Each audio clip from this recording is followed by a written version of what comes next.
श्रीराम. आपल्या सर्वांच्या हृदयस्थ वसणाऱ्या आत्मारामास साष्टांग प्रणिपात करून गोस्वामी तुलसीदास रचित श्री रामचरित मानस या ग्रंथातील जो सप्तम सोपान उत्तरकांड याचं आपण चिंतन करत आहोत. सज्जन हो, हे आपलाच कथा चिंतन क्रमांक 1273. आपण गेल्या चिंतन प्रवाहामध्ये ज्ञान आणि भक्तीमधलं अंतर समजून घेत होतो. हृदयामध्ये या ज्ञानाचा प्रकाश केव्हा पडतो याचं वर्णन करण्यासाठी गोस्वामीजींनी आपल्याला एका सुंदर सात्विक धर्मपरायण अशा गायीचं उदाहरण दिलेलं आहे. ती गाय आपल्या हृदयामध्ये येणं, तिला जपतप आदी धर्माचरणाचं तृण खायला घालणं, तिच्या हृदयामध्ये आस्तिक भावनेच्या वासराचं प्रसवणं, निवृत्ती असलेल्या या सर्व सांसारिक विषयांपासून गायीची धार काढताना मागील पायास बांधण्याची दोरी मिळणं, विश्वासरूपी पात्रामध्ये त्या गायीचं दूध काढणं, निर्मळ मन जे दासाच्या कह्यात आहे असा तो दास जो दूध काढणारा गवळी आहे, अशा पद्धतीने धर्माचारामध्ये प्रवृत्त झालेल्या या गायीपासून हे धर्ममय दूध जेव्हा आपण निष्काम भावरूपी अग्नीवरती उकळतो, क्षमा संतोष रूपी वायूने थंड करतो, धैर्य आणि शमदमादी साधनांचं विरजण त्याला लावतो, मुदितारूपी कळशीमध्ये त्या दह्याला दमरूपी रवीच्या आधाराने घुसळतो, सत्य आणि सुंदर दोरी लावून घुसळत घुसळत त्यामधून परमवैराग्य रूपी लोणी आपण काढून घेतो. अशा योगरूपी अग्नीला प्रगट करून समस्त शुभाशुभ कर्मरूपी इंधन घालून त्यातला ममतारूपी मळ काढून ज्ञानरूपी तूप जेव्हा आपण निश्चयात पद्धतीने थंड करतो, अशा रीतीने ज्ञानाचा एक टप्पा आपला पूर्ण होतो. ज्ञानाचा प्रकाश प्राप्त करण्यासाठी लागणारं इंधन आपल्याला मिळालं. त्यातल्या आणखीन काही अवस्था बाकी आहेत. सज्जनो, आपण आज त्या अवस्थांचं चिंतन आणि पुढील दोह्याचं गायन करणार आहोत. गोस्वामीजी गाऊ लागतात. सोहमस्मीति वृत्ति अखंडा दीपशिखा सोई परम प्रचंडा आत्म अनुभव सुख सुप्रकाशा तब भव मूल भेद भ्रमनासा प्रबल विद्या कर परिवारा मोह आदितम मिटई अपारा तब सोई बुद्धि पाई उजियारा उर गृह बैठी ग्रंथि निरुआरा छोरन ग्रंथि पाव जौ सोई तब यह जीव कृतार्थ होई छोरत ग्रंथि जानी खगराया विघ्न अनेक करई तब माया रिद्धि सिद्धि प्रेरई बहुभाई बुद्धि ही लोभ दिखावही आई कलबल छल करी जाहि समीपा अंचल बात बुझावही दीपा होई बुद्धि जो परम सयानी तिन्ह तन चितवन नहीं त जानी जो ते ही बिघ्न बुद्धि नहीं बाधी, तो बहोरी सुर करही उपाधि। इंद्री द्वार झरो खानाना, तह तह सुर बैठे करिथाना। आवत देख ही विषय बयारी, ते हटि देहि कपाट उघारी। जब सो प्रभंजन उर गृह जाई, तब ही दीप विज्ञान बुझाई। ग्रंथि न छूटी मीटा सो प्रकाशा, बुद्धि विकल भई विषय बतासा। इंद्रिन सुरनन ज्ञान सुहाई, विषय भोग पर प्रीति सदाई। विषय समीर बुद्धि कृत भोरी, तेहि विधि दीप को बार बहोरी। तब फिर जीव विविध विधि, पावई संस्कृति क्लेश। हरि मायाति दुस्तर, तरि न जाई बिहगेस। कहत कठिन समुझत कठिन, साधत कठिन विवेक। होई गुनाक्षर न्याय जो, पुनि प्रत्यूह अनेक। सियावर रामचंद्र प्रिय हो।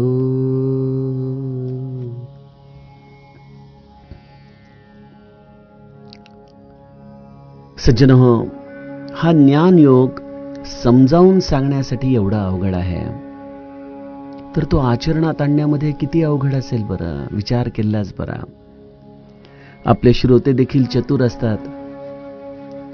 काल मी आपणास गुरुदेव रानडेंचं बद्ध, मुमुक्षु, साधक आणि सिद्ध या ज्या अवस्था आहेत त्या दुधाच्या रूपाने सांगितल्या, की दुधाचं दही, दह्याचं लोणी, लोण्याचं तूप. एकाने मला विचारलं की आमचं दुधाच्या ऐवजी खरवस झालेलं आहे, तर आमची काय होणार प्रगती.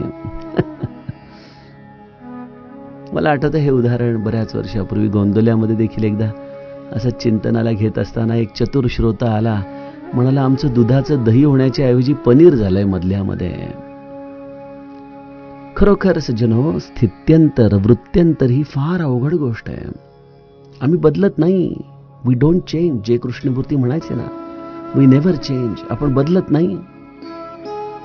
श्री महाराज हे सोप्या भाषेत सांगताना म्हणायचे की आम्ही जसे आहोत तसे राहूनच आम्हाला भगवंताची प्राप्ती हवी आहे. कसं होणार बघा. आणि भक्ती मार्ग हा सोपा आहे, परंतु सज्जनो, शेवटी भक्ती मार्गाची देखील अवस्था याच टप्प्यावरती येऊन पोहोचते, जिथं आम्हाला आत्मज्ञानाचा प्रकाश प्राप्त करायचा आहे. तिथं ही शमदमादी साधनं भक्तीमधून सहजतेने आम्ही साध्य करू शकतो. उदाहरण द्यायचं झालं तर एखाद्या वर्गातला नाठाळ मुलगा असतो, त्याला छडी मारून, शिक्षा देऊन तो अभ्यासामध्ये प्रगती करत नाही. परंतु मग एखादे शिक्षक असे असतात जे त्याचे मित्र होतात आणि त्याच्याशी गुजगोष्टी करत, हसत खेळवत त्याच्या मनाला अनुकूल होईल अशा पद्धतीने त्याचा अभ्यास घेतात, त्याला पास करून घेतात, उत्तीर्ण करून घेतात.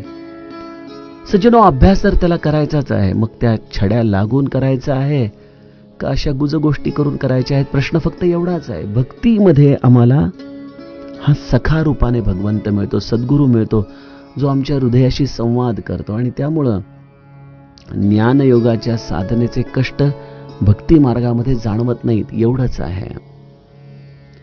परंतु जसं एखाद्या एक्सप्रेसवेला कुठूनही वेगवेगळे रस्ते आले तरी शेवटी लागतात, आणि तो मुख्य रस्ताच मग आपल्या जाण्याच्या दिशेने जसा निघतो सज्जनो, त्याप्रमाणे भक्ती असो, ज्ञान असो, योग असो किंवा आणखीन कुठल्याही मार्गाने तुम्ही परमार्थाचा अभ्यास करत असा, तुम्ही शेवटी त्या एक्सप्रेसवेलाच येऊन लागता.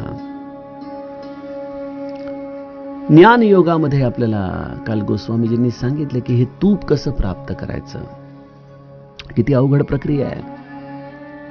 मागच्या वर्षी लॉकडाऊनमध्ये गोशाळेमधलं दूध सगळं घरी यायचं आणि मग माझं एकच काम असायचं दिवसभर, दूध तापवा, विरजण लावा, दही करा, ही आणि मी दोघं मिळून तूप कडवा. त्या सगळ्या प्रक्रिया अजूनही आठवल्या तरी अंगावर येतात. खरोखर एक लौकिक अर्थाने दुधाचं तूप काढणं हे एवढं अवघड काम आहे.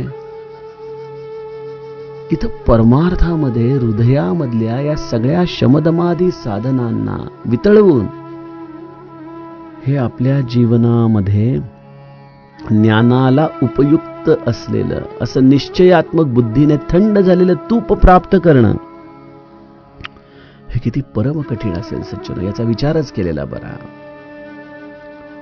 ठीक आहे, आपण या टप्प्यापर्यंत आलो आहोत असं ॲझ्युम करूयात, होय की नाही. पूज्य बाबा सांगायचे ना त्या हरिद्वारच्या माणसाची गोष्ट की तो चारधाम यात्रेची तिकीट काढायचा. जी माणसं तिकीट काढायला यायचा त्यांना तो सगळी चारधामची माहिती सांगायचं की या हॉटेलमध्ये चांगलं जेवण आहे, इथं राहण्याची सोय उत्तम आहे, या माणसाला जाऊन भेटा, दर्शन लवकर होईल, वगैरे वगैरे वगैरे. लोक मोठ्या आश्चर्याने त्याला विचारायचे, तुमच्या खूप वेळा चक्रा झालेल्या दिसत आहेत चारधामच्या. यावरती तो हसून म्हणायचा, तेवढंच फक्त राहिलंय. मग म्हणाले, अहो तुम्हाला कसं माहिती हे सगळं? अहो म्हणे, तुमच्यासारखीच लोक येऊन मला सांगतात. म्हणे, मी अपंग आहे, मला रोजीरोटीचं हे साधन आहे, त्यामुळे तुमच्याशी तिकीट बनवता बनवता सहज गप्पा मारतो म्हणे मी. सज्जनो, ज्ञान योग ज्याला साधलेला आहे तो बोलत नाही, आणि जो बोलतो त्याला ज्ञान प्राप्त झालेलं नाही. मला आमच्या जर्मनीच्या हेन्सची आठवण येते. तो नेहमी प्रश्न विचारायचा, what is knowledge, what is knowledge. मग आम्ही लोक त्याला उत्तर द्यायचो की to know one self, to know your self, अहम ब्रह्मास्मी, वगैरे वगैरे. आमचं हे सगळं ऐकीव माहितीच्या आधारे असतं, होय की नाही. त्याने फार छान ज्ञानाची व्याख्या सांगितली. तो म्हणाला, the definition of knowledge is to know nothing. आणि हे अगदी महाराजांच्या तत्वज्ञानाला धरून आहे. मला काहीच कळत नाही, हे ज्याला कळालं त्याला सर्व कळालं. त्यामुळे सज्जनो, ज्ञानात्मक अवस्था ही शब्दाने व्यक्त होत नाही. ज्ञानात्मक अवस्था ही केवळ अनुभूतीने कळते. मग याचा अर्थ असा होतो का की जे सगळं बोलतात ते अज्ञानातून आलेलं आहे? मोठा संभ्रमात टाकणारा प्रश्न. याचा अमुक अमुक असं उत्तर देता येत नाही. परंतु श्री महाराजांच्या आधाराने जर सांगायचं झालं तर ज्याला नामाची महती कळाली तो एकतर आयुष्यभर मौन राहून नाम घेईल किंवा अखंड नामाची महती सांगत राहील. श्री महाराजांनी दुसरा पर्याय निवडला. याचा अर्थ श्री महाराज त्या परमतत्वाला जाणत नव्हते असं होतो का? नाही, त्यांनी तो बाय चॉईस स्वीकारलेला मार्ग आहे, बाय चॉईस. मग आमच्यासारख्या सामान्य जीवांनी काय करावं तर जे माझ्या अनुभवाला आलेलं आहे ते प्रामाणिकतेने सांगावं. आपण ज्याच्याकडून जे ऐकलेलं आहे ती माहिती आपण त्याच्या नावासकट सांगावी. ही आपण प्रज्ञा अपराधापासून स्वतःला सांभाळत सांभाळत ज्ञानाची केलेली सेवा असते. आणि जे आपण बोलत आहोत ते आपल्या आचरणामध्ये उतरवण्याचा 100% प्रयत्न करावा. कारण आम्ही जीव आहोत, चुका आमच्याकडून होणं स्वाभाविक आहे. परंतु अभ्यासच करायचा नाही म्हटलं तर मग जसा कुठल्याच साधनेमध्ये प्रगती होऊ शकत नाही तशी सज्जनो ज्ञानाची देखील अवस्था आहे. त्यामुळं बोले तैसा चाले त्याची वंदावी पाऊले, हे जे आपल्याला संतांची व्याख्या सांगण्यात येते तशी या ज्ञानाची अनुभूती जी अनुर्वाच्य आहे ती जर सांगण्याची प्रारब्धवश तुमच्यावरती वेळ आली तर प्रामाणिकतेने आपण ते सांगावं. जेवढे आपल्या अनुभवाला आलेलं आहे तेवढं आपल्या अनुभवाचं सांगावं. जे ऐकीव माहितीच्या आधाराने मिळालेलं आहे ते त्या पद्धतीने सांगावं. आणि जे काही आपल्याला कळालेलं आहे ते अत्यंत सचोटीने आपल्या आचरणात आणण्याचा प्रयत्न करावा. हा साधा आपल्यासाठीचा ज्ञानमार्ग आहे. ठीक आहे. आता तूप तर आपल्या हातामध्ये आलंय, परंतु माऊली जसं ज्ञानेश्वरीच्या पहिल्याच अध्यायात म्हणतात की सकल मती प्रकाशू, गणेशाला सगळ्यांच्या बुद्धीचा पडणारा प्रकाश, या रूपाने गणेशाचं वर्णन माऊली करते. प्रकाश पाहिजे म्हणजे ज्योती पाहिजे. ज्योतीसाठी केवळ तूप असून उपयोगी नाही. ज्योत लावण्यासाठी आपल्याला निरांजन हवं, तूप हवं. ती ज्योत प्रज्वलित करण्यासाठी आपल्याला कापसाची एखादी सुंदर फुलवात किंवा एखादी आपण तूपवात लावायला हवी आणि त्यानंतर त्याचा अग्नी प्रज्वलित करून त्या निरांजनाचा प्रकाश अबाधित राहील अशा पद्धतीने, त्याला कुठेही वाया लागणार नाही, वारू लागणार नाही, याची काळजी घेत त्याला ठेवावं लागतं. तेव्हा तो प्रकाश हा स्थिर राहू शकतो. मग आता यासाठी लागणाऱ्या गोष्टी कुठल्या? गोस्वामीजी म्हणतात तब विज्ञान रूपिणी बुद्धी बिसद घृत पायी, चित्त दिया भरी धरय दृढ समता दियटी बनाई. काय गोस्वामीजींची भाषा आहे, काय शब्द आहेत बघा. ज्याने हे सगुण चरित्र लिहिलेलं आहे त्यांनी हे अद्वैत काय उत्तम पद्धतीने मांडलंय की त्या शब्दांचे सिद्धांत समजून घेण्यामध्ये देखील फार मोठी कसरत आहे. निर्मळ तूप प्राप्त झालंय विज्ञान रूपिणी बुद्धीला. आता त्या निर्मळ तुपाला कशामध्ये भरावं तर चित्तरूपी दिवा भरून समतेची ठाणी बनवून त्या दिव्याला दृढतापूर्वक ठेवावे. ज्ञान हे वरवरचं असता कामा नये. ज्ञान हे केवळ आपल्या इंटलेक्टच्या आधाराने आपण व्यक्त केलं तर ते ज्ञान नाही. ज्ञान तुमच्या चित्त प्रवृत्तींमध्ये उतरलं पाहिजे. जसं पूज्य भाऊसाहेबांच्या रात्रीच्या गाढ झोपेमध्ये देखील कोणीतरी त्यांना स्वप्नात येऊन म्हणते की तुझ्यावरती मी मूठ मारू का, काहीतरी काळी जादू करू का. यावरती पूज्य भाऊसाहेब म्हणतात की करा जे करायचं ते, पण महाराजांना विचारून करा. सज्जनो, हे आहे चित्तरूपी दिव्यामध्ये भरलेलं निर्मळ तूप. हे केवळ वरवर व्यक्त होणारा भाव नाही, तो भाव अगदी अंतरंगामध्ये खोलवर मुरलेला आहे.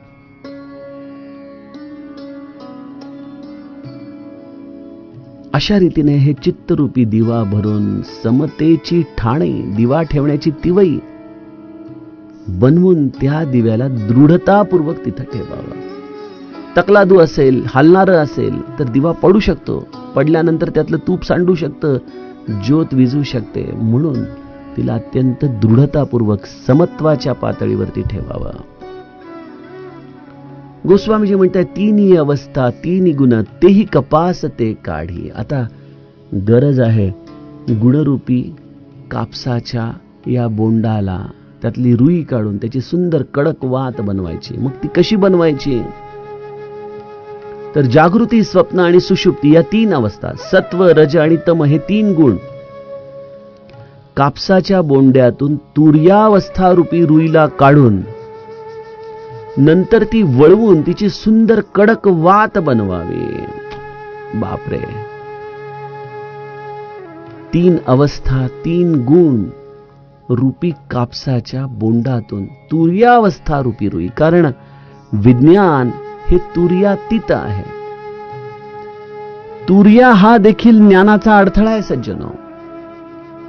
ज्ञानाचं विज्ञान होण्यासाठी जीवाला या तीन अवस्थांच्या पलीकडे जावं लागतं. म्हणून तीन अवस्थांना वळवायचंय आणि तीन गुणांना वळवायचंय. आणि ते काय करायचंय, त्याची वात तयार करायची. त्रिगुणात्मक काकडा द्वैत घृते तिंबिला, द्वैत घृते तिंबिला. समर्थांच्या काकड्यामध्ये आपण हे म्हणतो. तिन्ही अवस्था आणि तिन्ही गुण म्हणजे चारही अवस्थांच्या पलीकडे आणि तिन्ही गुणांच्या पलीकडे विज्ञान आहे. आणि त्या विज्ञान रूपी अवस्थेपर्यंत जाण्यासाठी या निर्मळ निश्चयात्मक तुपाच्या आधाराने चित्तरूपी असलेल्या सगळ्या प्रवृत्तींमध्ये ते विज्ञान धारण करून ही सुंदर कडक वात आपल्याला त्याच्यामध्ये खोचावी लागते. अशा रीतीने एही विधी लेसय दीप तेज रासी विज्ञानमय, जात ही जासु समीप जरही मदादिक सलभ सभ. अशा प्रकारे तेजाची राशी विज्ञानात्मक दीपक लावावा, ज्याच्याजवळ जाताच मद इत्यादी रूपी सर्व पतंगे जळून जावेत.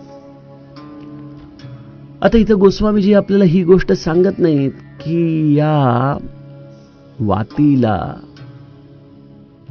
अग्नी कशाने द्यायचा.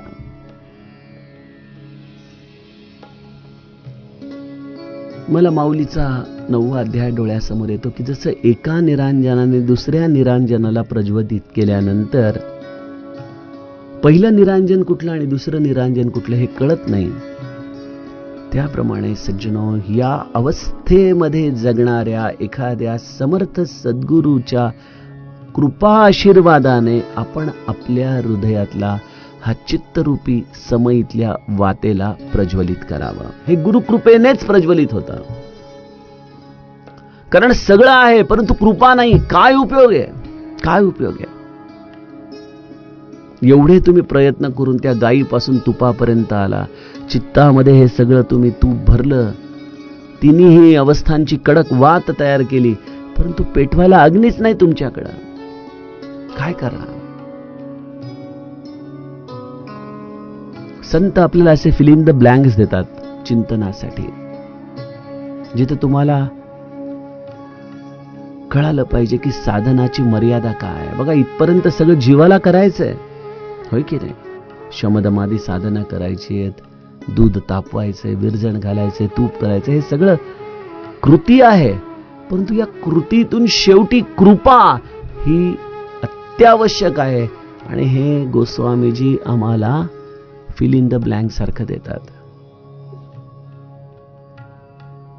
मग गुरुकृपेने हा दीप प्रज्वलित झाला. सोहमस्मी ती वृत्ती अखंडा, दीप शिखा सोई परम प्रचंडा, आत्म अनुभव सुख सुप्रकाशा, तब भव मूल भेद भ्रमनासा.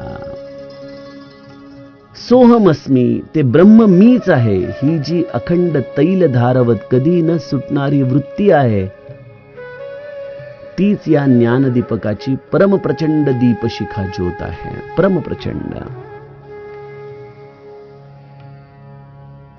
गुरु जेव्हा तुमची ही दीप्ती प्रज्वलित करतो, तेव्हा ब्रह्मानंद महाराज आणि श्री महाराजांचं वाक्य डोळ्यासमोर येतं की ब्रह्मानंदाचं घर मला माझंच घर वाटतं आणि श्री महाराजांनी मला अगदी आपल्यासारखं करून टाकलंय. या दोन ज्योती प्रज्वलित झालेल्या आहेत सज्जनो. काय देतो गुरु? आमच्यासारख्या सामान्य जीवांनी गुरुला फार हलक्या किमतीमध्ये आणलेलं आहे की प्रापंचिक गोष्टी पूर्ण करतो, संकट दूर करतो, जीवनामध्ये आनंद देतो. ठीक आहे, हे सगळं तो देतो, परंतु गुरुचं मुख्य कार्य काय? श्री महाराज म्हणतात, गुरुचं कार्य एवढंच आहे की तो तुमच्या चित्तरूपी आरशावर बसलेली धूळ साफ करतो आणि त्यामध्ये तुम्हाला तुमच्या रूपाचं दर्शन घडवतो.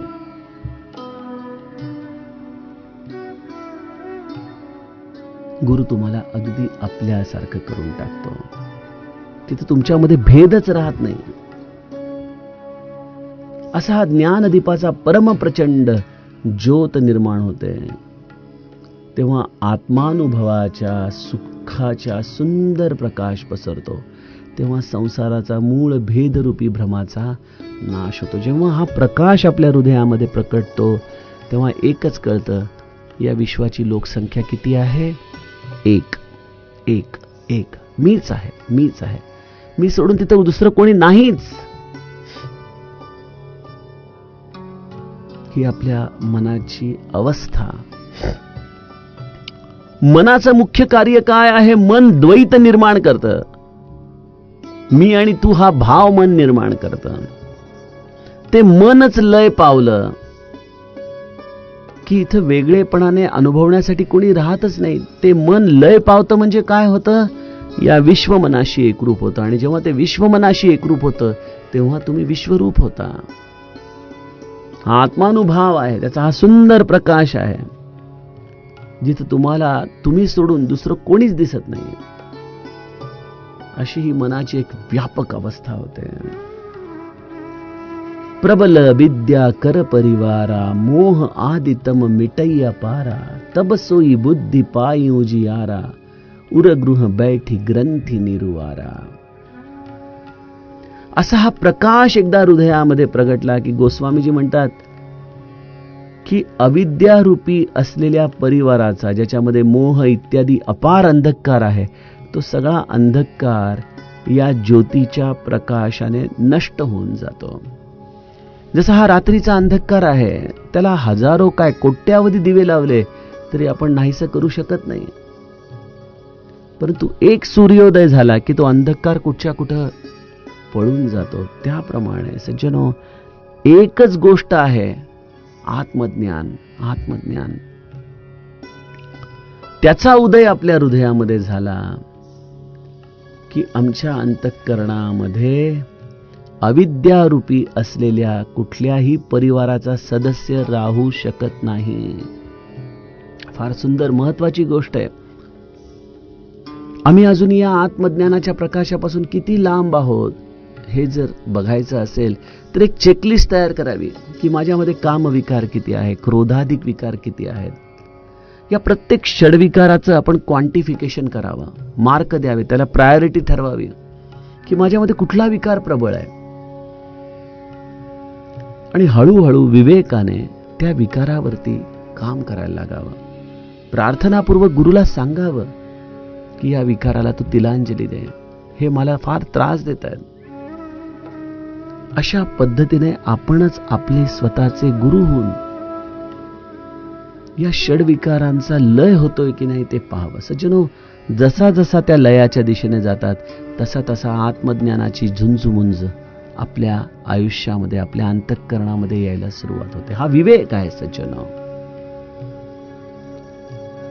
जीवाचं चुकतं काय, तो प्रत्येक वेळेला म्हणतो की मी बरोबरच आहे, माझ्यामध्ये आता सुधारण्याला काही वावच नाही, असं म्हटल्यानंतर या अज्ञानरूपी अंधकाराचं फावतं. माया मोह उलुक सुखकारी. विभीषण प्रभू रामचंद्रांना म्हणतो की ही माया मोह रूपी घुबडं आपल्याला तेव्हाच प्रिय वाटतात, ममता तरुण अंधियारी. ही ममता रूपी रात्र आपल्या हृदयामध्ये असते तेव्हा हे माया मोह रूपी घुबडं आपल्या हृदयामध्ये उडत राहतात, छान आनंद घेत राहतात. आज मला या षडविकारांचा त्रास होतोय, यावरूनच आपण समजावं की हे सगळे सदस्य माझ्या हृदयामध्ये उपस्थित आहेत आणि त्या सदस्यांची उपस्थिती आहे याचाच अर्थ अजूनही ज्ञानदीप प्रगटलेला नाही. मग अशा प्रकाशाला जेव्हा जीव प्राप्त करतो तेव्हा मुख्य मुद्दा राहतोच. काय होता मुख्य मुद्दा? की अस संजोग ईस जब करई, तबहु कदाचित सो निरुवरई. मी ईश्वराचा अंश आहे परंतु मी जीव या भूमिकेमध्ये जगतो. मग मी जीव हा भ्रम द्वैत पसार आहे, कधी सुटायचं हे कोडं? त्यासाठी सज्जनो हा मंगलक्षण लागतो की निरांजन लागलंय, त्याची सुंदर आता प्रकाशाची ज्योत सर्व आपल्या हृदयामध्ये भरून गेलेली आहे. आता मग अशा मंगलक्षणी जेव्हा अविद्येचा कुठलाही सदस्य उपलब्ध नाही, अशा वेळेला या हृदयरूपी घरामध्ये जड चेतनाची गाठ सुटते. प्रकृती पुरुषामधला भेद मिटतो. अहम ब्रह्मास्मी या बोधाची विज्ञान रूपाने अनुभूती येते. छोर न ग्रंथी पाव जौ सोई, तब यह जीव कृतार्थ होई. अशा रीतीने ज्ञानाचा एवढा प्रदीर्घ अभ्यास केल्यानंतर ही बुद्धी या जड चेतन रूपी असलेल्या गाठीला सोडवते आणि त्याच वेळेला जीवाला खऱ्या अर्थाने कृतार्थपण येतं. आता आपण जेव्हा हे सगळं परत मनामध्ये आठवायचा प्रयत्न करतो तरी देखील ते आठवत नाही टप्पे. की गाय आणायची, दूध काढायची इथपर्यंत ठीक आहे, परंतु त्या प्रत्येकामधल्या असलेल्या त्या अवस्थेला कुठल्या उपाधीच्या आधाराने गोस्वामीजींनी आपल्याला सांगितलं ते देखील आपल्याला नीट लक्षात राहू शकत नाही. सज्जनो, ज्ञानमार्ग खऱ्या अर्थाने एखाद्या सुरीच्या धारेवरती चालण्यासारखा आहे. चालला तरी पाय कापणार आणि पडला तरी तुमचं रक्तबंबाळ होऊन तुम्हाला देह सोडावा लागणार, असा हा ज्ञानमार्ग विलक्षण विलक्षण कठीण आहे. माया त्यामध्ये तुम्हाला फसवण्यासाठी जागोजागी टपून बसलेली असते. आता या मायेच्या असलेल्या विघ्नांना गोस्वामीजी आम्हाला या ज्ञानमार्गामध्ये कशा पद्धतीने अडथळे ती निर्माण करत असते याचं विवेचन सांगत आहेत. सज्जनो, त्या ज्ञानमार्गामध्ये असलेल्या या बाधांना आपण उद्याच्या कथा निरूपणामध्ये बघूयात. जानकी जीवन स्मरण. जय जय राम.